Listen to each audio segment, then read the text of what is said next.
The quorum for the annual town meeting is 200 registered voters.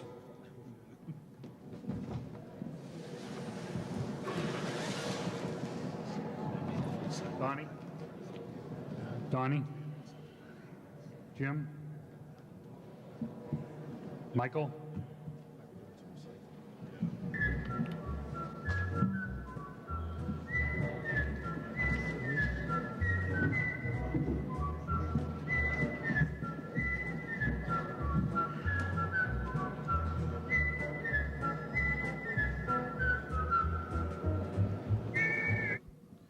On your far right, Select Person Kathy Sheridan.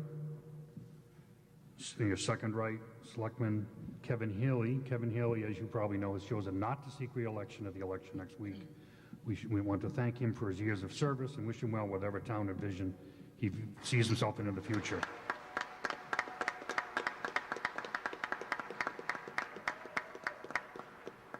Select Person Bill Conley. Selectman Jim LeBlanc. Chairperson of the Board, Mary Rose Dicko. Town Administrator Michael Ward. Town Solicitor Robert Gibbons. On my far side is the Clerk Stenographer Julie Kilbride, and I'm John Hogan. I'll be your moderator this evening. Your Finance Committee, which is over here on the far right, consists of Chairman James Tumalo, Barry Whitney, Pat Bonsi, Mark Elworthy, Attorney Bill McGrail, and I'd also like to congratulate and welcome the newest member of the Finance Committee, Robert Latini. Bob, congratulations on your appointment and welcome to the Finance Committee.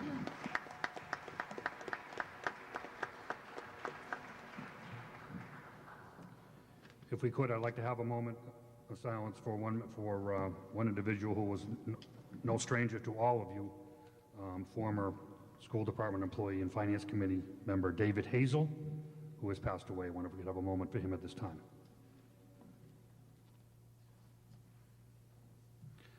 Thank you.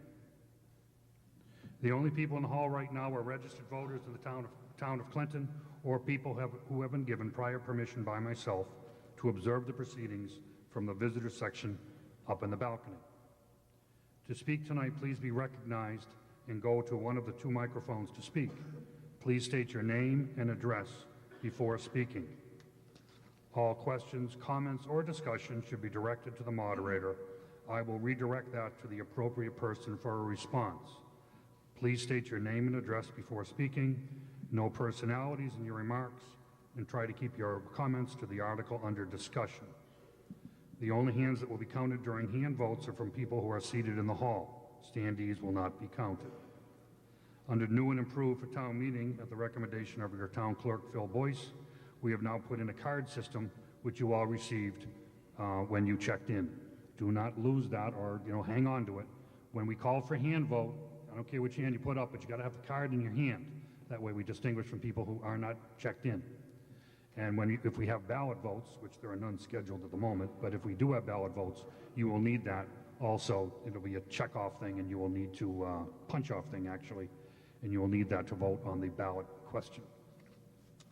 I'd like to thank Phil Boyce for researching that out. We think it'll make a more orderly meeting, a quicker meeting, and keep everything under control. Thank you, Mr. Boyce. All proposed amendments should be presented to me in writing. Unless I hear an objection, I will dispense with the formal reading of the warrant, as you all should have copies in front of you now. With that, we can move to Article 1. Mr. Moderator, I move that the town vote to receive the reports of the town officers. Second. Article number 1 have been made and seconded, dealing with reports from town officers. Questions, comments, or discussion? Majority vote required. All those in favor, please signify. Thank you. And opposed? Thank you. The article is passed. Article 2. Mr. Moderator, I move that the town vote to fix the salaries and compensation of all elected officials of the town, as provided by Chapter 41, Section 108 of the Mass General Law, as amended. Said salaries and compensation to be effective from July 1, 2010 to June 30, 2011, and to raise and appropriate a sum of money therefore. Second. Article number 2 have been made and seconded, fixing the salaries within the town of Clinton. Questions, comments, or discussion? This article is Finance Committee approved. All those in favor, please signify at this time with your blue cards. Thank you. And opposed? Thank you. The article is passed unanimously. Article 3. Mr. Moderator, I move that the town vote to raise and appropriate from the current tax levy the sum of I wish it was 32,000. $32,972,758, and to appropriate and transfer the sum of $24,420, and to raise and appropriate the sum of $333,215 from the Ambulance Enterprise Fund, and to appropriate from the Ambulance Enterprise Fund retained earnings the sum of $32,158, and to appropriate and transfer the sum of $84,130, and to raise and appropriate the sum of $2,731,147 from the Water Sewer Enterprise Fund, and to appropriate and transfer the sum of $29,400, and raise and appropriate the sum of $426,717 from the Rubbish Enterprise Fund. Said sums to be used to defray the town charges from July 1, 2010 to June 30th, 2011, as those charges appear in the Finance Committee Report of Recommendations. Second. Article number 3 have been made and seconded. This is your town budget for the next fiscal year beginning July 1st. What we will do is, as we always handle this, we're going to go over this department by department. In the towards the back, under Finance Committee recommendations, there is the budget. What I will do is I will go down this section by section. If you have a question, comment, amendment, whatever, as I go through that section, raise your hand to be recognized, and we'll deal with your issue. I will also have a catch-all at the end in case we miss something and you want to go back. You will be allowed to do that, and something you may have missed previously or thought of after the fact. All right. At the top, section 114, moderator, Board of Selectmen, Finance Committee, Town Accountant, Board of Assessors, Town Treasurer, Tax Collector, Parking Fines Administrator. Next page. Town Solicitor, Town Clerk, Conservation, Planning Board, Zoning Board, Montechusett Planning Committee, Office of Economic Development, Town Hall Custodian, Insurance and Miscellaneous. Next page. The Police Department, Fire Department, Building Inspector on the next page, Gas and Plumbing Inspectors, Sealer of Weights and Measures, Electrical Inspector, Emergency Management, Dog Officer, School Department, Department of Public Works, Cemetery Department, Board of Health, Council on Aging, Veterans Services, Public Library, Parks and Recreation. Next page. Fuller Field Commission, pensions, and some miscellaneous items below it. Ambulance Enterprise Fund, next page. Water and Sewer. Rubbish Enterprise Fund. And there's a general budget summary on the last page. Oh, there's a few more. in case you didn't have enough.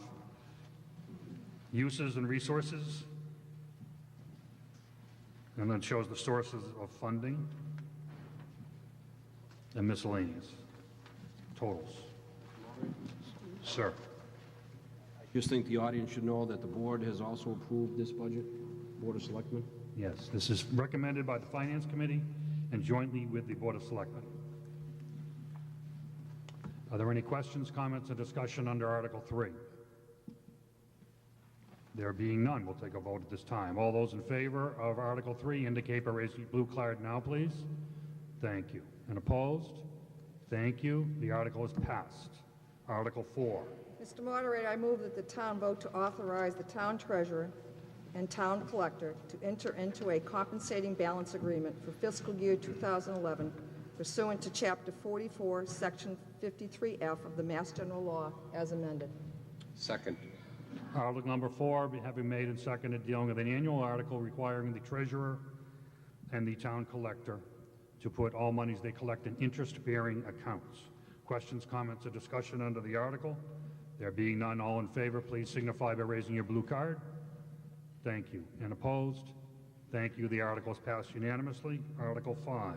Mr. Moderator, I move that the town vote to raise and appropriate the sum of $4,800, said sum to be expended for social services in accordance with programs as approved by the Board of Selectmen. Second.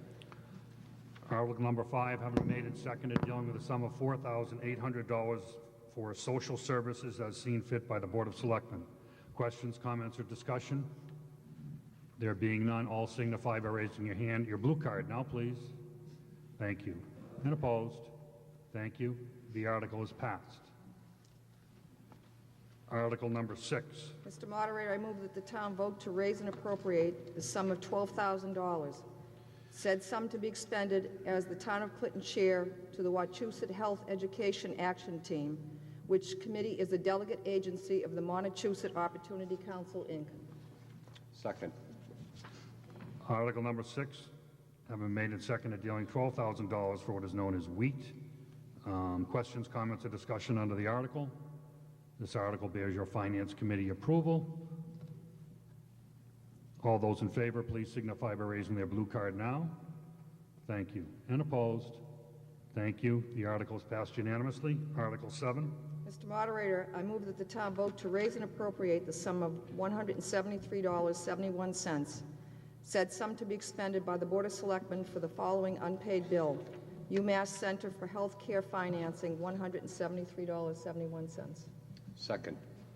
Article number 7 have been made and seconded, dealing with the sum of $173.71 in an unpaid bill to UMass Center for Health Care Financing.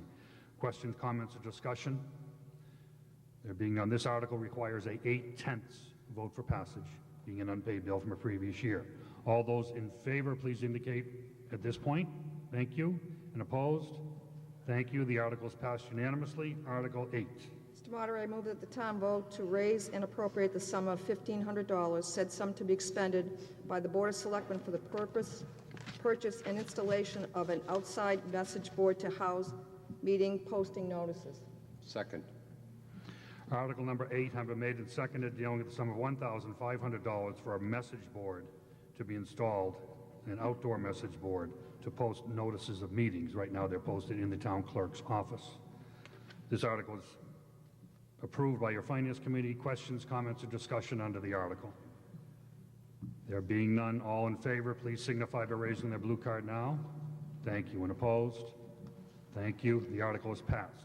Article 9. Mr. Moderator, I move that the town vote to borrow the sum of $58,000, said sum to be expended by the police chief for the purchase of 2 new police cruisers.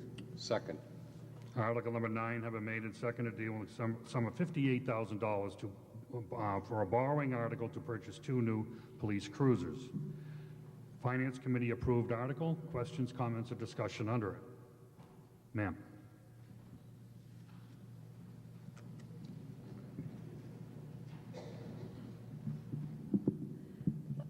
Gloria Parkinson, 90 Haskell Avenue. This is a question. Are these hybrids, either both of them or one of them? It doesn't say here. Chief? All right, I know he's here somewhere.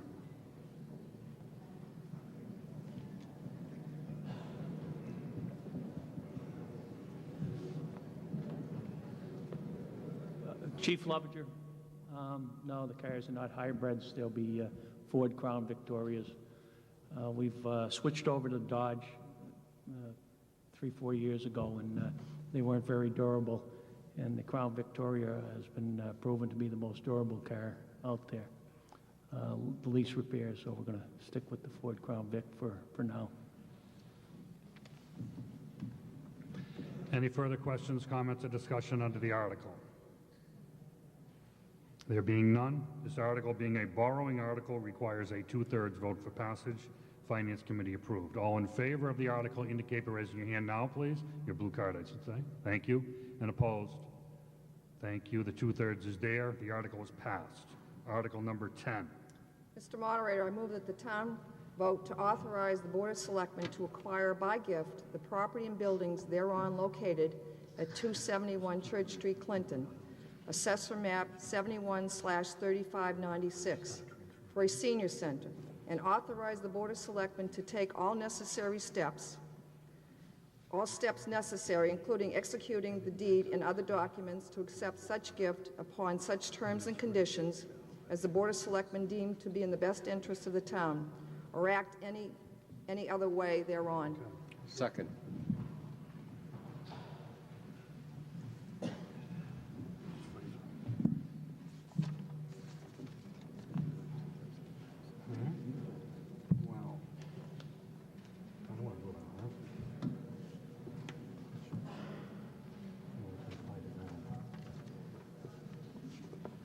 In a brief recess.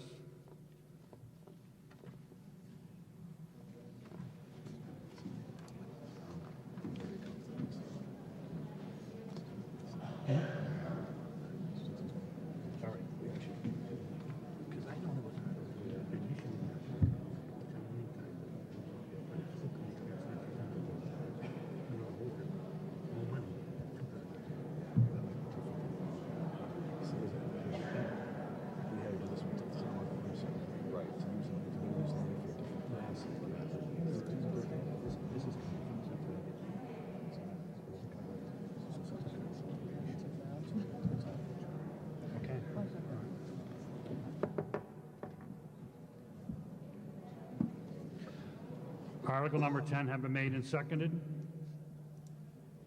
as a gift of property located at 271 Church Street, Clinton, for a senior center. Questions, comments, or discussion under the article? Sir.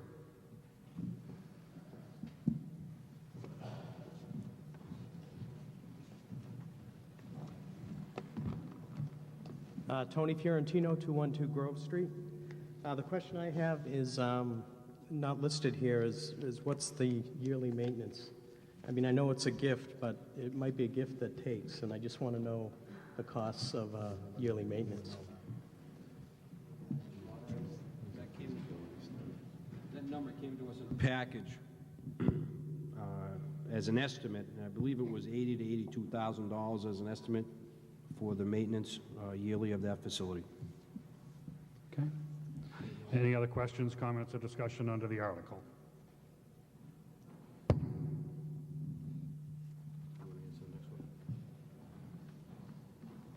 Mariah Hunt-Laguerre, 4 Walden Terrace. I have a question in regards to the property that's already been purchased on Chestnut Street. If we gift this for a senior center, what happens to that? Okay, it's town property now, would remain town property until such point as someone, if the town decided to sell it.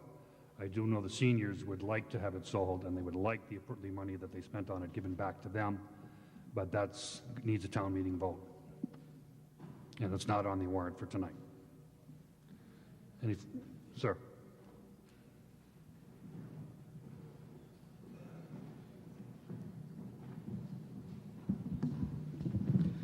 John Martin, 28 Orange Street. Mr. Moderator, do the Selectmen and the Council on Aging agree that this proposal will meet the town's needs as a senior center for the foreseeable future? And let's define the foreseeable future as the next 5 years. Well, I tell the Finance Committee probably hasn't reviewed this. There's no money appropriated with it, have they? The Council on Aging and the Board of Selectmen. Okay, thank you. All right. Does the board- Unanimously, the Board of Selectmen are in Go ahead. favor of it. Yes, unanimously, the Board of Selectmen are in favor of this. Well, he asked if the Board of Selectmen. Mr. Moderator, I'll read it again. Do the Selectmen and Council on Aging agree that this proposal will meet the town's needs for a senior center for the foreseeable future, defined as 5 years? As opposed to what? I don't know what you're referring to. What would be the alternative, that they would move after 5 years? The alternative that would be that they would move after 5 years. There would need to be modifications to the building. There would need to be expansions done, et cetera. Okay. Mr. Moderator, speak just a little. Mary Rose? Thank you, Mr. Moderator. In trying to answer your question, Mr. Martin, the Board of Selectmen have been meeting consistently with the Council on Aging, and it was with their coming to us and telling us that this is the direction that they wanted to go to. I think the long-range plan is to, as we go along, make this even better. So I don't know if that answers your question, but this is a long-term plan. Okay. Any further questions, comments, or discussion under Article 10? Mr. Moderator? Mr. Gibbons? And just for clarification, the negotiations between the Clinton Home and the Council on Aging and Board of Selectmen are ongoing. So this article really just gives the Select Board the authority to accept the gift once it's determined that the parties want to move forward. There are still some issues that have to be worked out regarding the parameters of the gift. Those negotiations are ongoing. So it's not a done deal. I mean, as you've probably read in the paper, clearly the Clinton Home wants to gift the property, but there are some ongoing negotiations and some matters that have to be worked out. So this article, though, rather than coming back to the town a year from now, this article gives the Board of Selectmen the authority to accept that gift once those issues are worked out. Mr. Moderator? Sir? I do agree that we should approve this article. I do not agree that this might be the best solution, but it just gives the Board of Selectmen or the sitting Board of Selectmen the ability to accept a gift if it does turn out that way. Any other questions, comments, or discussion under the article? Ma'am?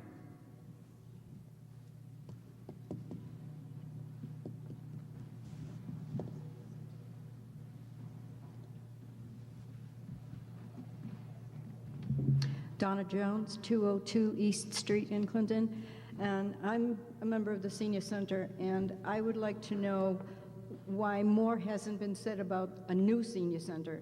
Instead of us taking this old place and trying to make it new, what about just building us a new senior center so the people coming up will have something new to go into, the same as we will?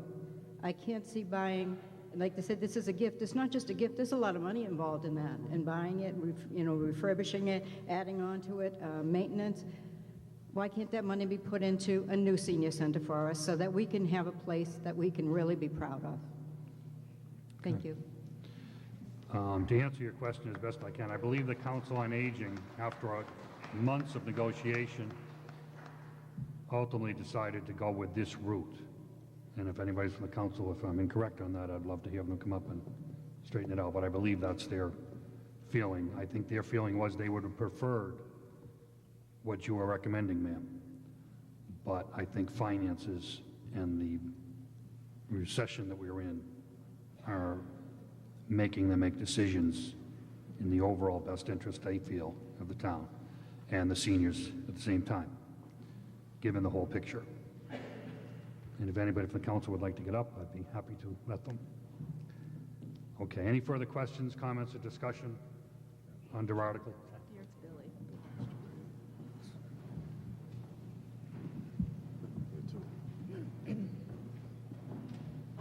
Hi, Lynn Williamson, 71 Wilson Street. So if this, Mr. Moderator, if this is gifted to the town, there is no guarantee that this will be used as a senior center? And if it's not used as a senior center, what would it be used for in the future? All right, Board of Selectmen, like to address that. But the intent is that it would be a senior center. There's been absolutely no discussion about any other use for that building. Okay. And that's what the town hall, if this motion does carry, it will be for the town of Clinton to negotiate for the specific reason for it to be a senior center. I believe that's what the article is saying. Mr. Grady.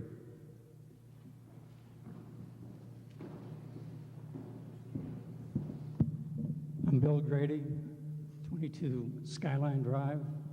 I'm a member of the Council on Aging. The woman over here presented a great question. Why don't we go after a new building versus this that is available to us now? It comes down to dollars and cents, money. When the architect came in and gave us a proposal as to what it would cost to put up that building, they come out with the figure of, I stand to be corrected, but I'm pretty close to this, $2.7 million. And that would put up a 6,000 square foot building. That, in my opinion, is not sufficient for a senior center, but that's what that $2.7 million would provide. Yes, it would be new, but the fact remains that as that is new, each year that would also depreciate in value. This building over here, it's an older building, you're right. It has a lot of dignity to it. It's a beautiful piece. And when it was first proposed, my thought was, I really don't want to see us going in there because I thought it may ruin the style and the dignity of the building. But after meeting with the architect, meeting with the foundation people, we're assured that that can be preserved as it is. Yes, there is more money that's going to be needed, Mr. Martin, wherever you are hiding over here. Yes, there's going to be more funds going in there, but for the time being, we feel, based on the information that we have, which was given to us by the architect, and we feel very confident with him and comfortable with him, that we can get in there with the money that this town provided for us a few years ago. That was the $1.4 million. That the $1.4 million was not sufficient to build the new center, okay? Which leaves us about $1 million to $2 million short of putting up the type of building that you're relating to. I brought in a friend of mine who is the executive secretary to the director of John Hancock Insurance in Boston, who has miles and miles of experience in fundraising. We thought maybe we could do that. Maybe we could raise that money. We met upstairs in the selectman's office for about 2 hours one day with the Friends of the Seniors, the Council on Aging, and other people who were interested, and we came nowhere. It was all laid out in black and white, what had to be done, what were the parameters of getting the money, how you go about it, but nobody picked up the ball. Nobody ran with that. So we're right back to the same square, $1.4 million to construct a $2.8 million building. I'm not going to come back to the town and ask for more money. I would never do that. That's ridiculous. But now along comes this offer from the foundation, and my first thought was, I'm not really interested, because the first time that it came to us, it wasn't very favorable for us. There was a lot of different things. But we have met. We formed a subcommittee with the Council on Aging. Mrs. Agnetti and I were part of that group. We met for probably about 20 different hours with a subcommittee from the home. We worked out different things. We made proposals. We withdrew. We added. And I don't know if I'm allowed, where's Joel? I don't know if I'm allowed to relate some of the figures. Okay with you? Okay. This proposal that's coming from the foundation is giving the town this building. Not only the building, but the adjacent land to it. That's a big piece of property. A big piece of property. And it's a beautiful piece of property. Along with that, we've negotiated with the foundation that they will give us a minimum of $200,000 to go toward any rehabilitation, construction, or maintenance on the building. Along with that, we have an agreement in principle with them that they will give us up to $50,000 a year to go toward the maintenance, the rehabilitation, improvement on the building. For example, if we got in there and suddenly the boiler blew out, they would help us to take care of that up to the cost of $50,000. Now, there's a little item in there, and this is something that we are going to refer to the town solicitor to get a legal opinion on it. We are looking to establish an endowment of a certain amount of money, which is still unlisted yet. But if that endowment goes in, and if we can do that legally, and if the town allows us to do it, the endowment would go toward accruing that interest. That would go toward providing maintenance on that building. So that $50,000 that I just spoke of, if the interest that's accrued on that endowment, let's say is $10,000, and if we use that money up in maintenance on the building, and there is a need for more, such as a boiler, or I don't care, a roof, I don't care what it is, they have guaranteed us up to $50,000 a year for 5 years after we get into that building. Those are pretty nice figures. You know, I know that people don't know of these things, and there are other things in there, which I don't want to get into right now.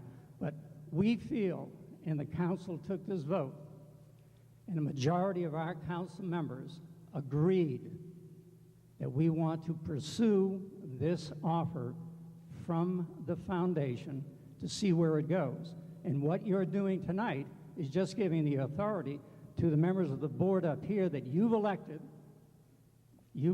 them, and you depend on their ideas, their impressions, their intelligence to do the right thing for you. That's all you're doing. They're going to negotiate to see what they can get, what they can't get, and then they'll make the decision based upon that information.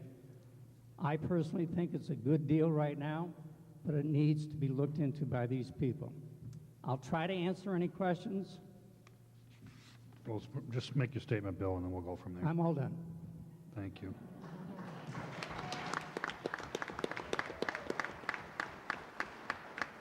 Any further questions, comments, or discussion under Article 10? Ma'am?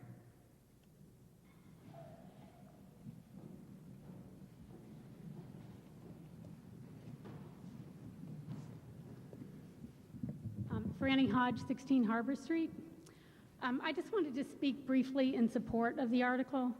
My sister happens to run a senior center in a different community, and it was actually built new. They were quite fortunate to have two very wealthy families who left a ton of money to the property to build the center, and also some of the offset of the expenses. But it was actually designed in the style of Victorian home. And the reason I think it makes a great senior center is that it has lots of different spaces, so you can have multiple activities going at the same time. In the senior center that she directs, they have a porch where people can gather and just enjoy the weather. They have a living room with a fireplace where you can sit and read if you just want to be with company but doing your own thing.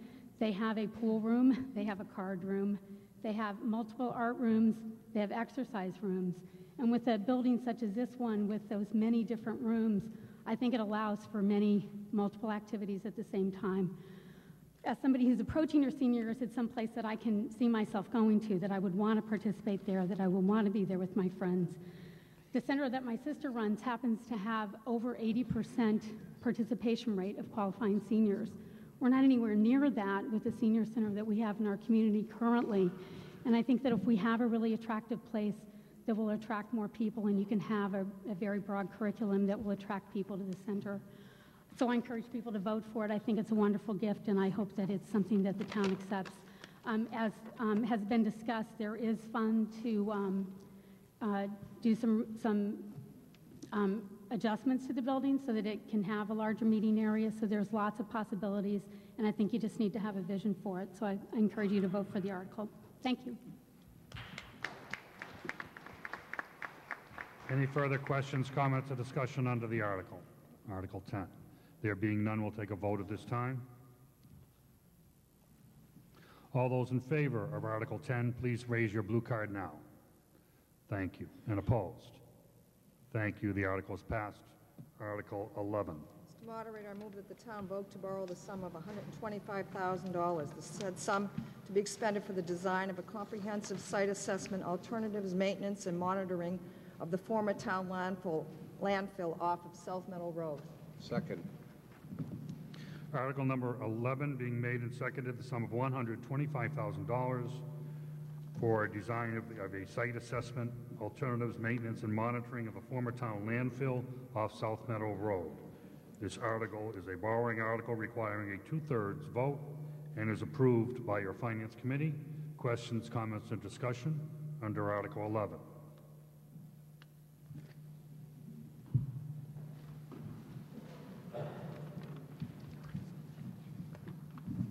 Mr. Moderator, I'm Bill Latimer, 38 Low Street.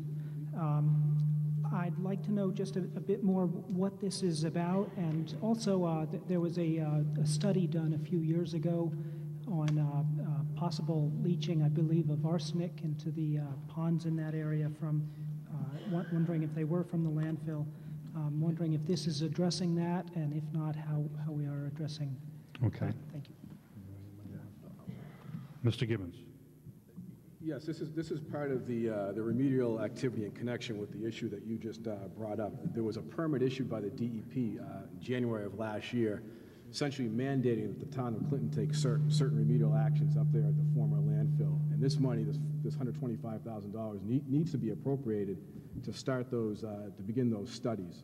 If we don't appropriate the money, then the DEP has the authority to, levy penalties daily that can be anywhere between $125,000 per day. So the town's hands are kind of tied here. It's non-negotiable. The permit's been issued. We did file an appeal of the permit, but it's only on a timing basis. In other words, the time constraints that the DEP had in the permit were very restrictive. So we are negotiating that with the DEP. But as far as the corrective action, we need to begin to do it, or we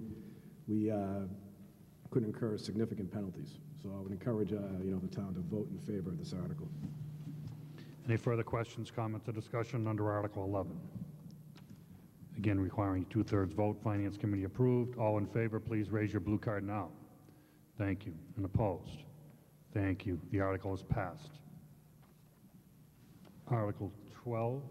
Mr. Moderator, I move that the town vote to table this article. Second.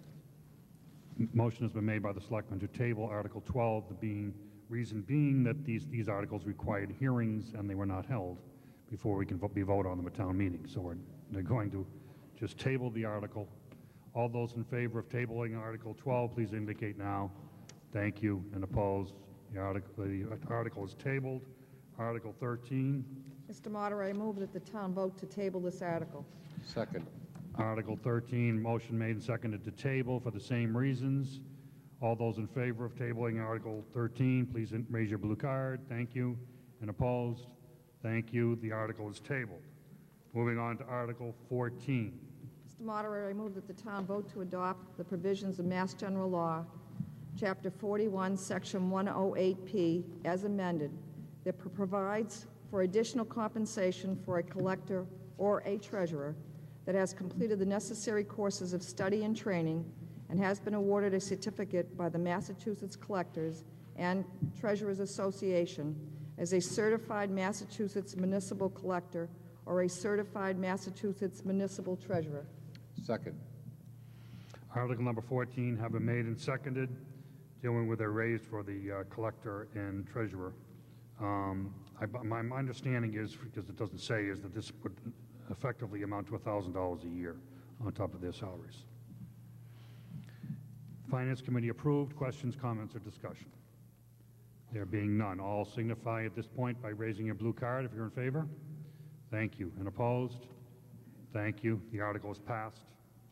Article 15. Mr. Moderator, I move that the town vote to accept the provisions of Mass General Law, Chapter 32B, Section 20, as amended, which provides that a town may establish a separate trust fund to reduce unfunded liability of health care and other post-employment benefits. Second. Article 15 have been made and seconded. I'm asking Mr. Ward to explain this to you. Thank you, Mr. Moderator. What this article will do, it authorizes the town to set up a trust fund where periodically, if there's available funds in the future, the town meeting can decide whether to fund the liability for post-employment benefits, which is health insurance for retirees mainly. The auditing standards now require that as part of our audit and our balance sheet, we carry the liability of what it would cost going forward for all our retirees or all our employees once they retire and our current retirees, what it would cost to fund those benefits. So currently we're obligated to fully fund our retirement liability so that the retirement system will be fully funded, and it's a matter of time that they will start requiring that we fund the post-employment liability as well. So this will just show the financial markets that the town of Clinton has recognized the problem. It's not being mandated right now. We don't have to put money into it right now, but at least by taking the first step to set up the fund, the town is recognizing that it's a liability. It's affecting our balance sheet for the town, and hopefully if we can start funding it a little by little in the future, it'll put us in a stronger financial position. Thank you. Any questions, comments, or discussion under Article 15? There being none, majority vote required. Oh, where am I? Oh, sir.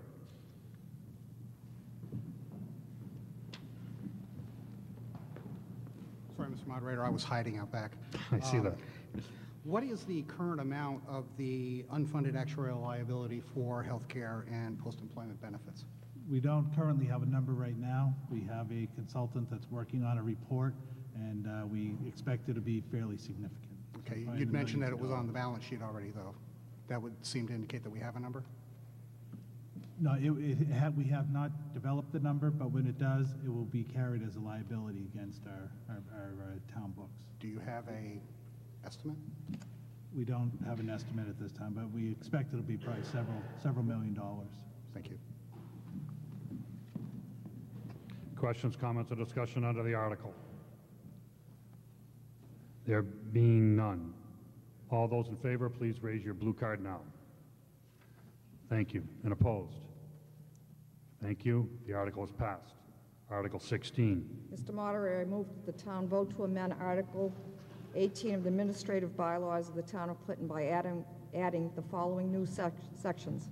Section 31, no person shall skateboard, roller skate, or scooter in any town park or around any town building or walkway, stairs or grounds of a town building without the express written permission to do so from the town officials or officer having jurisdiction over the use of said town property.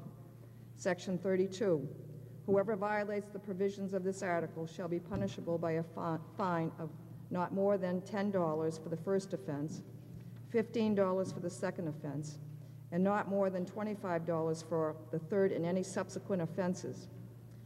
The Clinton Police Department is empowered to enforce this bylaw pursuant to the Non-Criminal Disposition Statute, Chapter 40, Section 21D. Second. Article number 16 have been made and seconded dealing with the issue of skateboarding, roller skating, or scooting. This article would prohibit it in any town park or any town building, its grounds, or sidewalk before it. The fine system that has been recommended to you is a non-criminal fine. It's similar to a parking ticket. We'll be given out to all of those of you that do that. Okay. Questions, comments, or discussion under the article?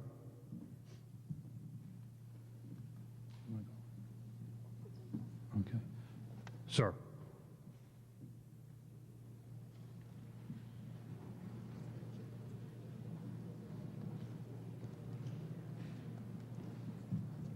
Yes, George Oberg, 176 Pearl Street, Clinton, Mass., a member of the Parks and Rec Committee.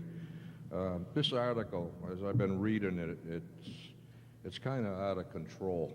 I think the kids that we're trying to blame are the 4 or 5 kids that are out there every night riding on the steps. And what we're doing is we're condemning all the skateboarders. And not all these kids are bad kids. They need a place to go. I see where it says no scooters.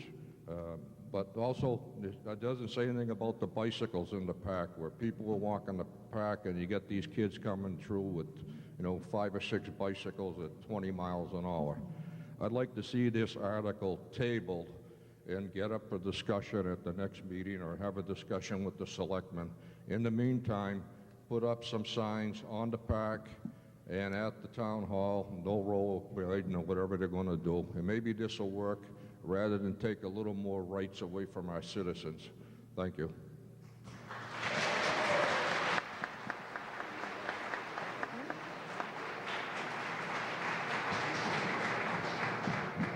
Sir, is that a motion or just a suggestion? Thank you. Any further questions, comment, ma'am?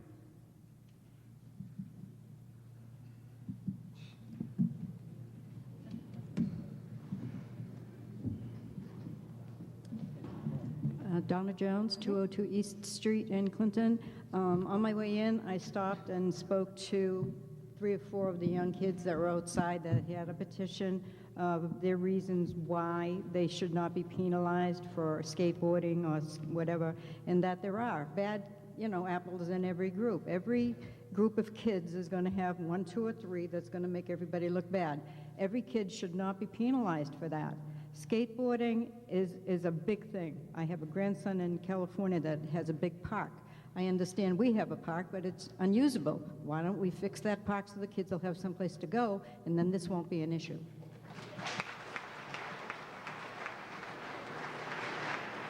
Mr. Conley.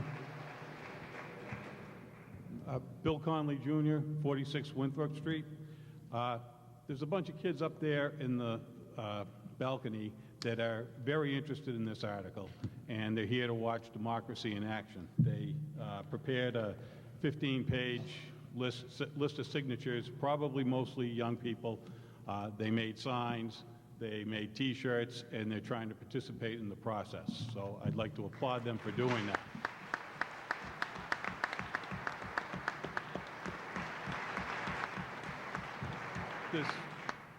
This past Saturday, I had the opportunity to spend a couple of hours sitting in a hard chair in the sun, thankfully more sun than rain, to watch the high school graduation. And I noticed a couple of things. The first thing I noticed was that after about a minute and a half, no one was paying any attention to the old guy at the microphone, so I'll try to be quick. The second thing I noticed was how beautiful the park is, and I know how hard the Parks Department and its staff works to keep it that way. I think they've been frustrated by damage done to the park, branches broken, trash, all kinds of things that are improper activities in the park, and they're bothered by it, and this article is what they're attempting to do to resolve it. I don't think this addresses the problem. It doesn't say anything about the types of damage that are occurring in the park. It just bans skateboarders. It doesn't ban bicycles. It doesn't ban a lot of things. Some people have talked about the liability of kids skateboarding on the sidewalks and in the parks. First of all, property owners are exempt from liability if they allow property to be used for recreational purposes, as long as they don't charge a fee for it. We have liability, if that's what we have, from baseball players on the ball fields, from football players on the football fields. We have liability for cars operating on our publicly owned streets and highways. I don't think there's a history of exorbitant costs associated with skateboard injuries in Central Park, and I don't think that is a justification for banning them.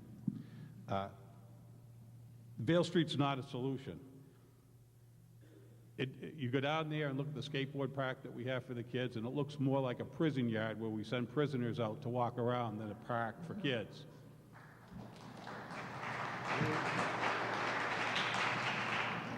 I read a newspaper article this past week about the new ball field and how great it is for the Little Leaguers, and about Savage Field, there were quotes in there. And they were talking about the ball field, but it applies equally to the skateboard park. They said there are safety issues, there are no bathrooms, it floods all the time, it's a nightmare to maintain, and it's dangerous.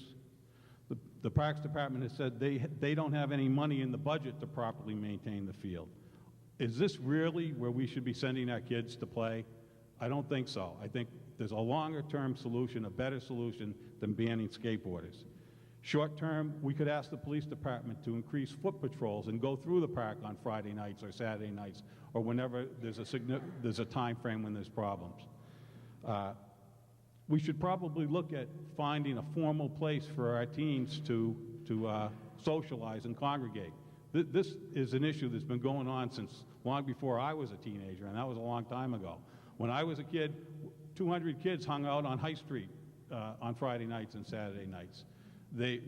I don't know where they've been all these years, but they go to St. John's Gym, they go to Central Park. They need a place to go. Maybe the Parks and Rec building could be staffed and opened on Friday evenings for the kids to hang out at.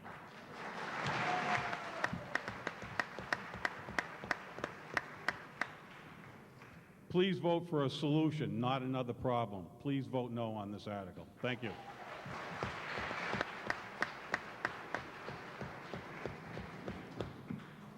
Any further, sir?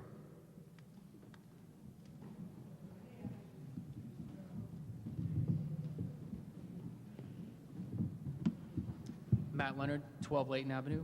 I work in education, and I guess what I'm hearing a lot of tonight is more of a preventive approach and more active instead of reactive. And this particular article reads as a reactive.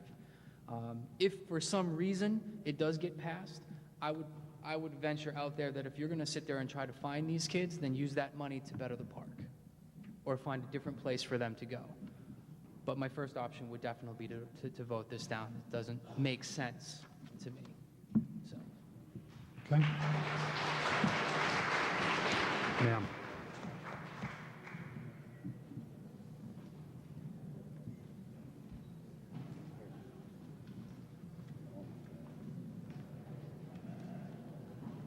Natasha McGregor, 702A Ridgefield. I lived in another town and I worked for the police department, and I went to every town meeting, and we had a terrible time with skateboards, and this is 10 years ago. And the skateboards were disallowed on all the roads and on the sidewalks.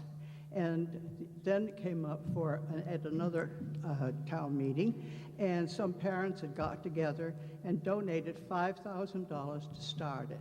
So it was built away from the highway, and it was understood that only the parents would be responsible for their children. The town would not take any liability upon it.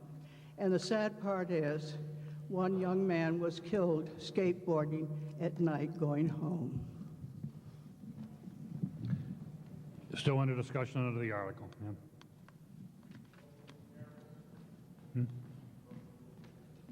Let her know.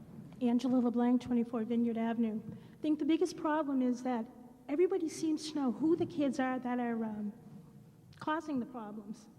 The main thing is you have to have the parents become responsible for their children. Maybe if the parents are contacted and the fines are going to the parents of these particular kids.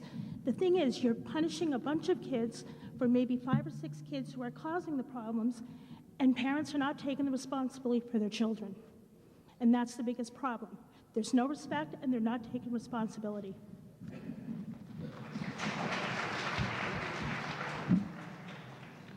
There's a motion made to move the question. Is there a second to that motion? Second made. All those in favor of ending debate on this article indicate now, please. Thank you. And opposed? Thank you. We'll vote on the article.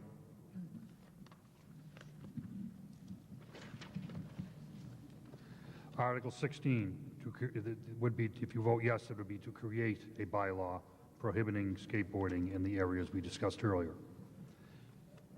If you vote no, you would be opposed to that article. Okay, all those in favor of Article 16 indicate by raising your cards now, please. Thank you. And opposed? Thank you. The article is defeated. Article 17.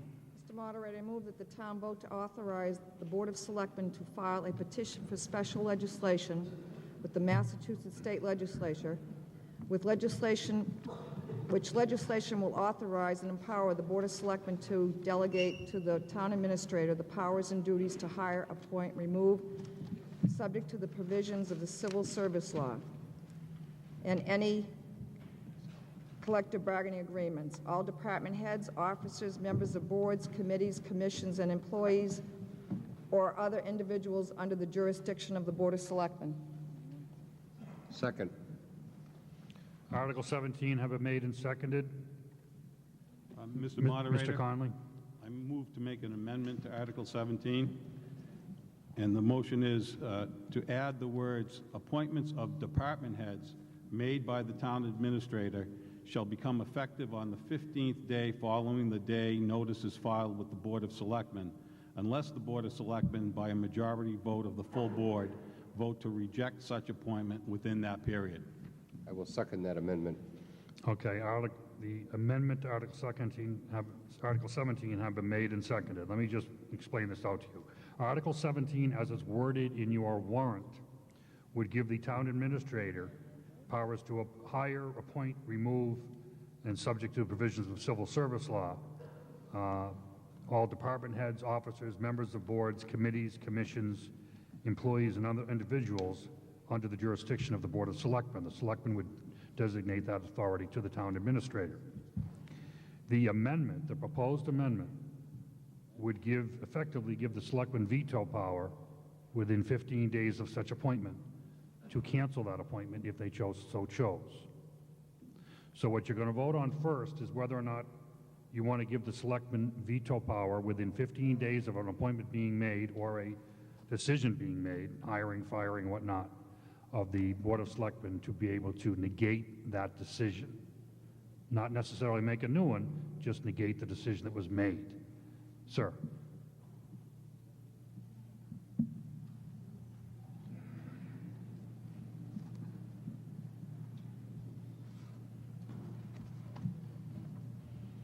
Mr. Moderator, Board of Selectmen, ladies and gentlemen, John J. Gibbons, Jr., 451 Wilson Street, Clinton.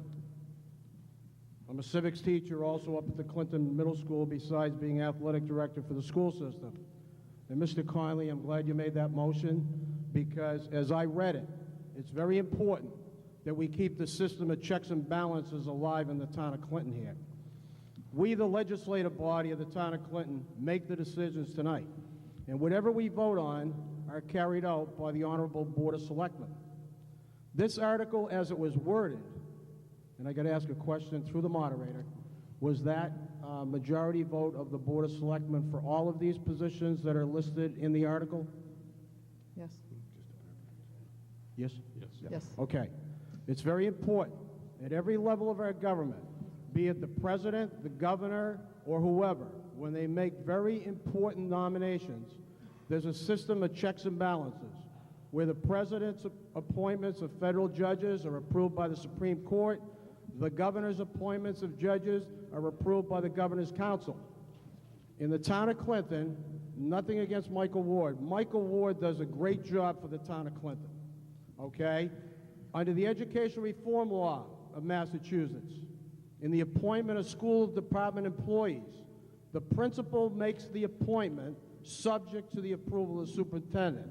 So there is checks and balances. So I wholeheartedly support this amendment because now it provides that we maintain the system of checks and balances. Thank you very much.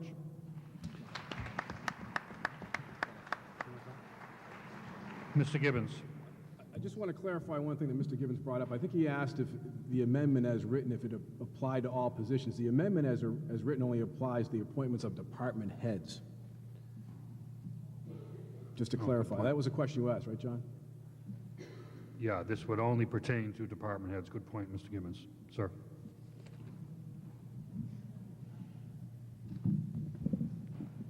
John J. Gibbons, Jr. again. I'm going to ask that you defeat this amendment with all due respect. And if this amendment is defeated, I will get up and make a further amendment that the appointment would have to be, all these positions on here, would have to be approved by a majority of the Board of Selectmen. So I ask you to vote no on this amendment. Thank you. Still under discussion under the amendment only, under the amendment. Mr. Moderator? Sir. The point of the amendment was, the point of the article is to empower the town administrator to manage and oversee the affairs of the town. I don't believe selectmen, or in the case of the school committee, I don't believe the school committee should have been appointing teachers.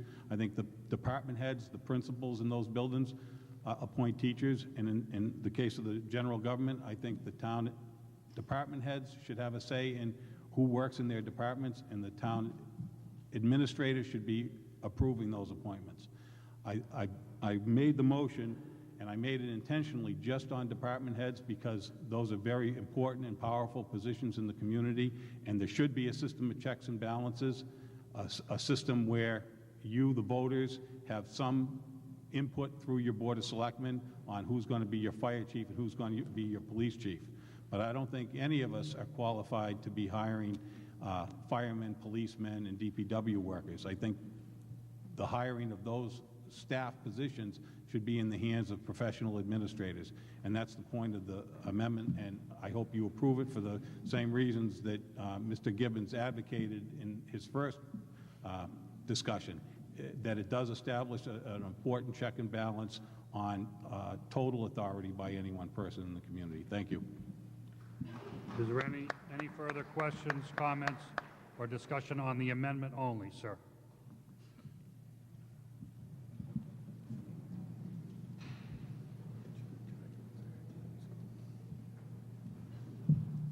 Just a clarification, when I spoke in favor of that at first, the answer to the question was that it applied to all positions.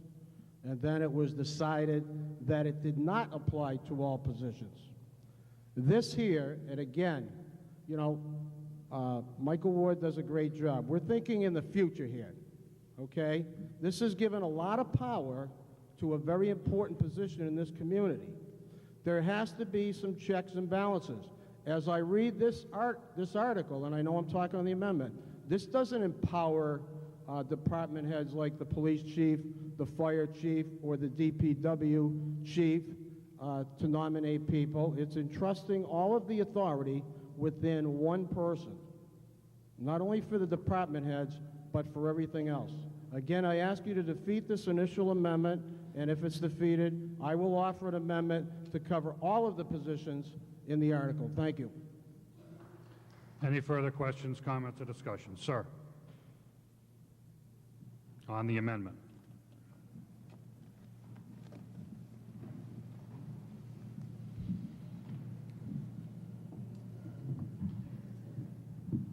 John Wood Small, 17 James Street. Mr. Gibbons just referenced how the principals hire and the hiring is confirmed by the superintendent. That would be the exact same situation as offered underneath the amendment, where the principal is essentially a department head and that hiring is being approved by the town administrator, who's acting as a superintendent. So I don't understand why it's good for the school but not good for the town. Questions, comments, or discussion under the article? Under the amendment, I'm sorry, under the amendment. There being none. Okay. If you vote yes on the amendment, you'll be voting that the appointment of department heads the selectmen would have the authority to veto that appointment within 15 days of that appointment being made. That is what you're voting on at this point. Do you want the selectmen to have that authority? All those in favor of the amendment to Article 17 indicate by raising your card now, please. Thank you. And opposed? Once again, hands down. Blue cards only, no hands. All those in favor indicate by raising your blue card now, please. Thank you. Opposed? Okay, the amendment passes. We are now on Article 17 as amended.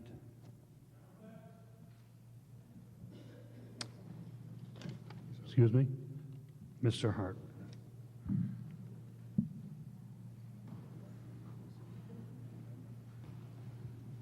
Richard Hart, fire chief for the town. I live at 16 Belmont Avenue. I just want to make sure that this isn't another attempt to remove the appointing authority from the fire chief. The way it's written, it appears as though it could be.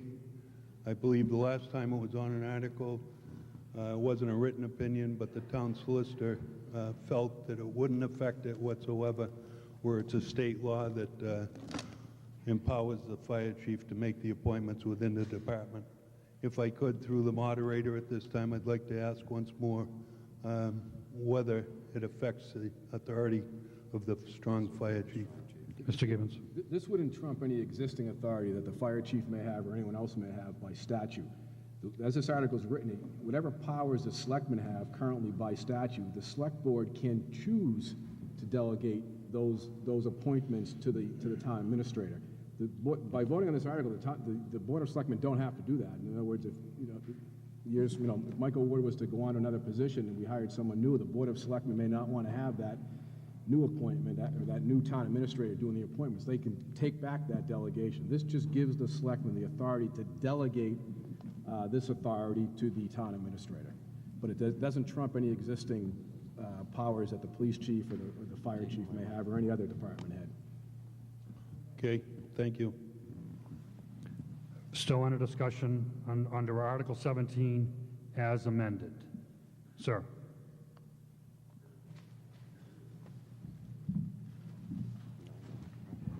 Chris McGowan, 36 Pondview Drive. I'm the DPW superintendent. I just want to urge you to vote for this amendment.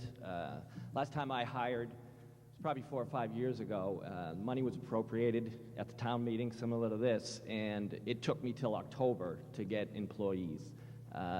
Many meetings, several interview processes where, laborers who are going to be working for the DPW are on TV, getting interviewed. They're not comfortable in that situation. It's not right that those people should be put in that situation.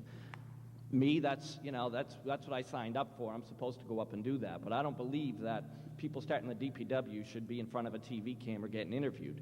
The other issue is just the timing, the politics that get involved with the hiring of people. The last time we hired, I literally didn't ask the employees one question in the interview process because I knew that it didn't matter if I asked them any questions. This is an important article. I'm going to be hiring someone from a retiree that I'm going to be replacing in the near future, and I really don't want it to take till October to do that. I'd like to be able to do that in a nice, quick manner, the way it should be done, with myself and Michael Ward, teaming up and getting the interview process done and getting it done quickly and getting somebody on board. Thank you. Still under Article 17 as amended. Any further discussion, Mr. Gibbons? Oh, you'll be next.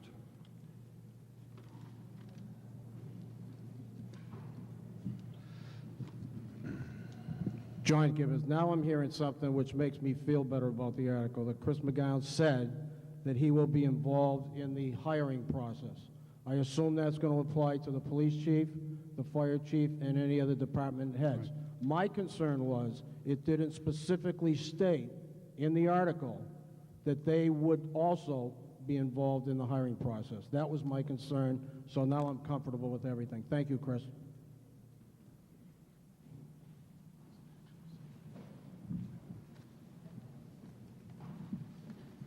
Virginia West, 21 Lane Ave, Chairman of the Clinton School Committee. I'd like to know how this would affect the collective bargaining for the teachers. One of the select board members sits on our board. I'm not sure how it affected it at all, but I don't see how it affects it at all. They're sitting on the board as a collective bargaining negotiator. Yeah. So I don't know, it just said any collective bargaining. Mr. Moderator? Sir. I believe the legislation that puts the chairperson of the Board of Selectmen as a voting member of the school committee for negotiation purposes. This doesn't address that. That's a state law that stipulates that the chairman of the Board of Selectmen has that authority. Who in turn sends the administrator or a lawyer in their spot. The only person that can vote is the chairman of the Board of Selectmen. Anyone else, any selectmen that attend or participate are doing it for observation purposes. The chairperson of the Board of Selectmen is the only person that's authorized under that legislation to vote. So if they should send the town administrator to the board as a sitting member on our board, they're not supposed to be voting at a negotiating table?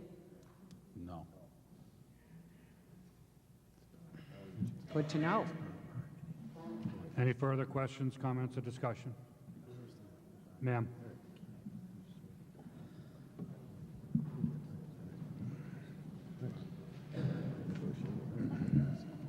Gloria Parkinson, 90 Haskell Avenue. I have two types of questions, if I may ask for clarification on. First, for example, department heads. I'd like to address that one. I'm wearing my Library of Trustees hat here. So in the event when our wonderful library director decides to step down and, you know, eat bonbons on the beach in somewhere, how does that work? Does the town administrator then appoint the director of the library? That's one type of question with this 15-day... Yeah, the answer to that would be no. That would still remain under the jurisdiction of the elected board. Of the elected board, right. Thank you. My next question is a slightly different one. I would like to ask for clarification on the committees, commissions, that type of... What we've been talking about so far is department heads. And I can see, Chris McGowan's point about efficiency for department heads. This is a somewhat different question. One of the great values, I believe, about serving in public office on a volunteer basis in a small community such as Clinton is it's an opportunity to draw in people from very many different types of backgrounds. And I'm thinking here about, for example, the Cultural Committee. I'm thinking about the Conservation Committee. I'm thinking about the Alternative Energy. These type of volunteer groups which apply right now, right, to the Board of Selectmen, and then the Board of Selectmen, in their wisdom, will appoint to those commissions or committees. What that process does, it allows a diverse body, i.e. the Board of Selectmen, who will know people from different walks of life and have an opinion about them and have faith in them. When that process of people serving is reduced to one individual, my concern would be it's very difficult for one individual to be able to have that broad reference to appoint to these volunteer commissions and committees, which are very, very important in our small town community and offer a huge wealth of experience. Thank you. Still want to... Thank you. Sir. Motion has been made to move the question. Is there a second to that motion? There is. Okay. What you're voting now is whether to end debate on Article 17. All those in favor of ending debate indicate by raising your hand to your card now. Thank you. And opposed? Thank you. We have ended debate on Article 17 as amended. The amendment is in it that you previously voted for. We'll now vote on the article as amended.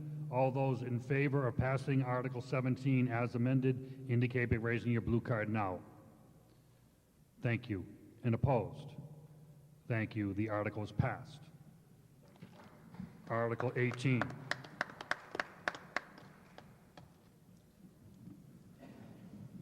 We, the undersigned voters of the town of Clinton, Massachusetts, submit the citizens' petition to have the following article included on the warrant of the next town meeting, to request the town to vote to add a sex offender residency bylaw.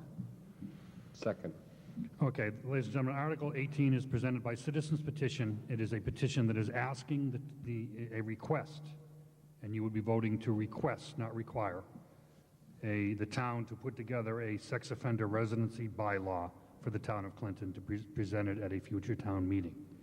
This article does not give the town a sex offender bylaw. It only makes a recommendation to the authorities that you elect and appoint and are appointed that they put one together. And then that would have to be presented to town meeting for approval. Questions, comments, or discussion under Article 18? There being none. All in favor of Article 18, please raise your card now. Thank you. And opposed? Thank you. The article is passed. Article number 19. We, the citizens of the town of Clinton, request that the town raise and appropriate, borrow, or transfer from the stabilization fund or take from available funds in the sum of $3,000 to repair the netting on the oldest baseball field in the world, the Big Diamond, and area around the netting poles at Fuller Field, town of Clinton. Second.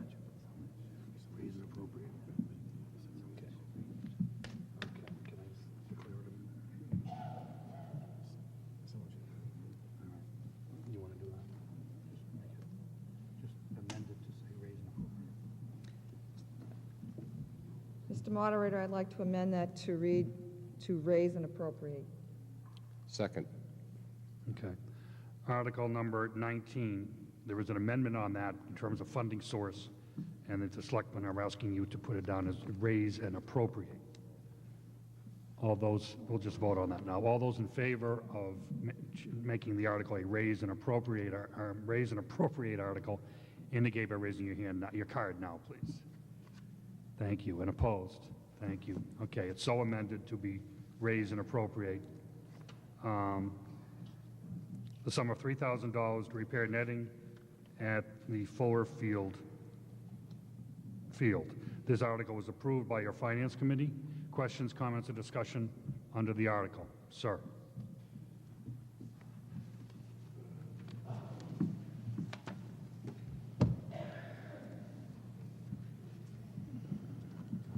Yeah, G.J. Oberg, 176 Pearl Street, Clinton, Mass. For the last 2.5, 3 years, I've been volunteering my time down at Fuller Field. We're trying to get this field back in the position where it'll be an A1 field again. $3,000 is not a lot of money to put up this netting where we have these long telephone poles that are hanging over that have to be straightened out before they fall over on somebody. My opinion, I'd like to see y'all vote on this so we can get the $3,000 to get it fixed. Thank you. Article number 19. Any further questions, comments, or discussion? Sir.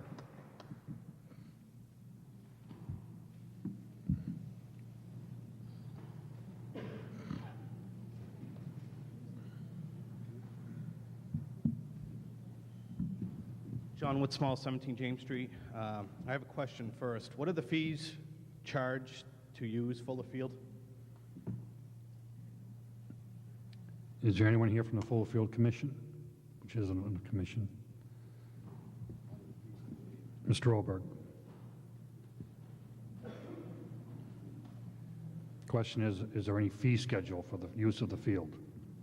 Right now, they do not have a fee schedule. Everything is on a volunteer basis. If people would like to donate some money to the Little League concession stand in the Fuller Field Repair Fund, we'd be more than happy to get it. Right now, we don't charge veterans, or they don't charge anybody, as far as I know.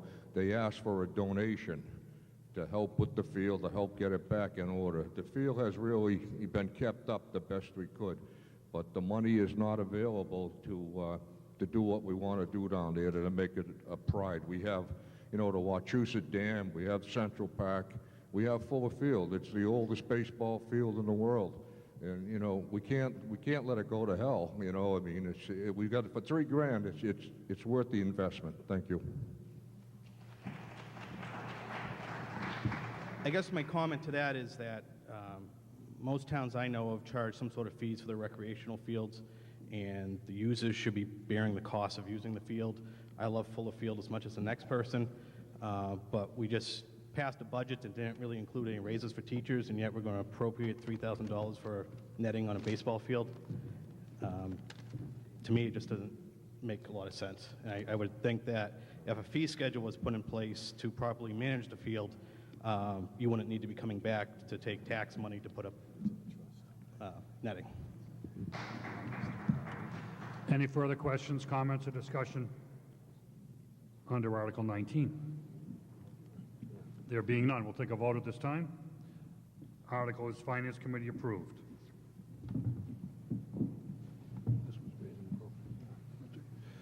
All those in favor of Article 19 indicate by raising your blue card now.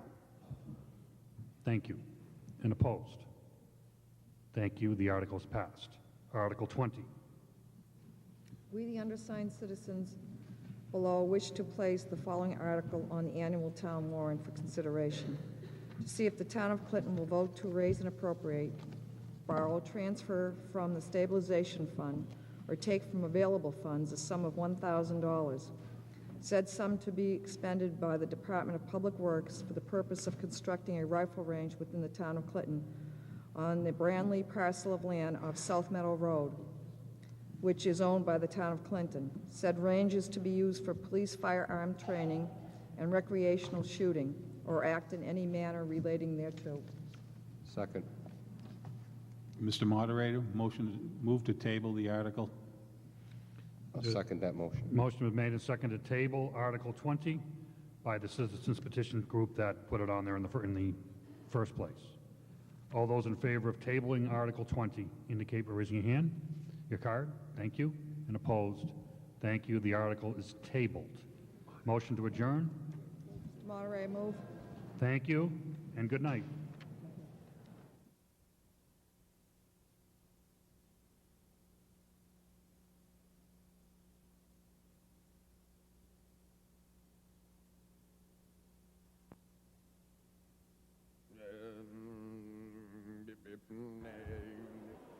Bomba-dee-da, bomba-dee-da, bomba.